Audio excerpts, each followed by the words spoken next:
Hey guys, it is 12:40 in the afternoon on Sunday, March 24th. Sorry I'm getting such a late start. I slept in today. I was up really late last night on the phone with Chris, so I didn't get to bed until, I know it was after 2.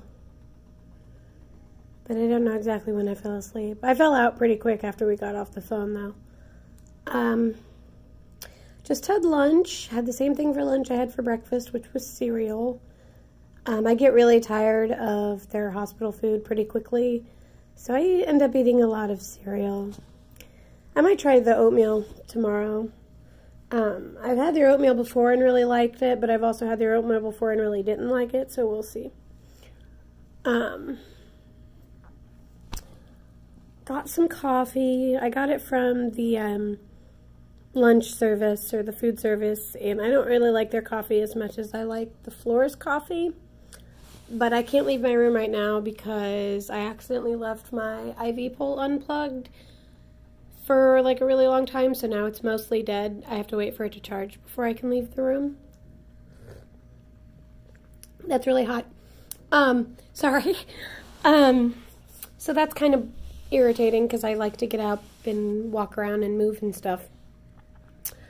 My neighbor came and talked to me for a minute today, Tiffany. She's pretty cool. She told me there's been some drama on the floor today, but I'm not at liberty to actually say what happened. But I know the nurses are kind of stressed out. One of the nurses fell, which I can say that, and I hope she's okay.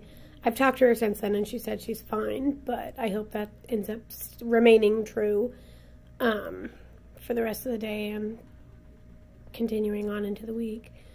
I'm not sure how she fell. I just know she fell because she told me about it. But,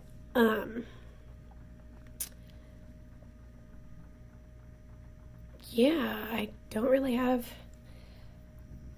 anything to say. I want to say more about cystic fibrosis, but I don't know what else I want to say about it. I guess the one thing one of the things that I haven't mentioned yet is so I have said that we're in the hospital for generally at least 2 weeks.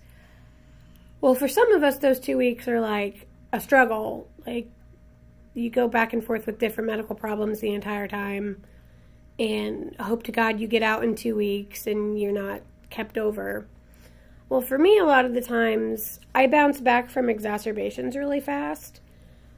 So by like 5 or 6 days into treatment, I typically feel fine. And then I'm literally just sitting here waiting for my antibiotics to end. So like the second half of my hospital stay, I feel perfectly fine and I'm still stuck here, which is really irritating.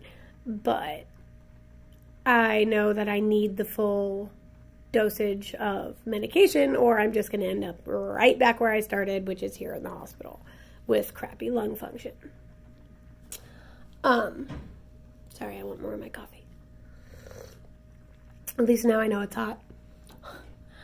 But I have Mom and Dad supposed to be visiting today, so that'll be fun.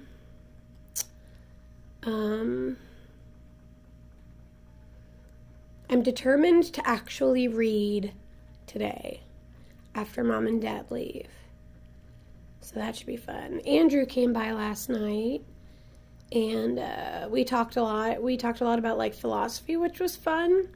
I like that I can talk about that with him, because I miss that about William sometimes, talking about philosophy. So it's nice that Andrew can kind of do that for me too. He's not as versed in like the history of philosophy and actual like philosophers of history as William is, but he has a really good mind for pondering things. So we did a lot of hypotheticals and stuff like that yesterday, like what would you do if, and would you do this if, and all that fun stuff. So that was cool. And our, well, not our, my RT came in, my respiratory therapist, while we were talking, and she was like, "This is a cool conversation." So we asked her opinion, and she didn't really want to answer any of our questions because they're kind of hard questions. We were asking, like, would you kill Hitler if you knew, like, what was happening? It was a lot more stipulated than that, but whoops, this is coming off. But that was the basic, like, if you could go back in time, would you kill Hitler before concentration camps and all that happened? I'm not going to reveal my answer to that because that was a private conversation, other than the respiratory therapist. But he brought me a soda last night, which was really nice of him. I wish I had some of it left today, but I don't. I feel like I'm just going to be staring at the wall until my parents get here. Usually I'd get up and walk around and talk to people, but I can't do that because of Phil, my IV pole. I don't know if I've told you guys that I call my IV pole Phil before. But yeah, I named it Phil a long time ago. So every time I'm in the hospital, I hang out with Phil. There he is. Hi, Phil. But I suppose that's enough for now. I'll try to check in again later. I might check in with my parents, if I can convince them to. But we'll see. Keep smiling.